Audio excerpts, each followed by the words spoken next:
Welcome to MrClap.com's review of Random People in U.S. History, brought to you by Noble Review, Concise Review Books. Let's review the random people you might see on a test who you have no idea who the heck they are. Rachel Carson seems to be a popular test topic these days. She wrote the 1962 book Silent Spring, which voiced concerns about environmental issues. It led to the banning of certain pesticides. Remember, spring, environment. That's easy.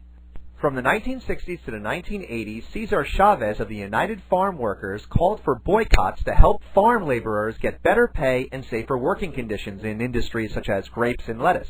Remember, Caesar salad. George Kennan is known for developing the concept of containment, or the U.S. foreign policy during the Cold War which seek to stop the spread of communism. Kennan and containment both start with the letter K. Yeah. Andrew Mellon was a Republican Secretary of the Treasury during the 1920s. He favored the rich and a bull market. Rich people can afford to eat a lot of melon. Let's not get confused with our Idas. Ida Tarbell exposed the corruption behind the Standard Oil Trust. Tar, oil. Ida B. Wells worked tirelessly against Jim Crow and for anti-lynching laws during the Progressive Era. Lynching, or murdering of blacks typically through mob hangings, was often not prosecuted against. Marcus Garvey was an activist during the early 20th century who supported the Back to Africa movement. This meant getting in touch with African roots, or, for many, moving to the continent. But not everyone supported racial rights. George Wallace wanted to put up a wall between the races.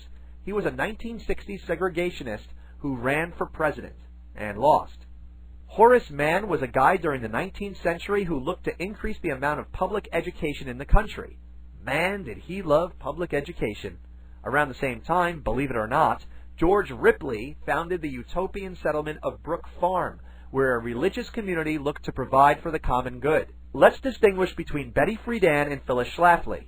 Friedan supported an equal rights amendment for women, and she wanted women to be free.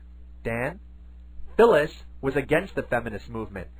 Let's move westward. Frederick Jackson Turner wrote this incredibly boring thesis about how the West symbolizes the story of America with its democracy, individualism, and pioneering spirit.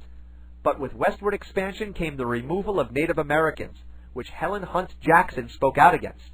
Her book is called A Century of Dishonor. She was against the government's bad treatment of the tribes and wanted them to hunt in peace.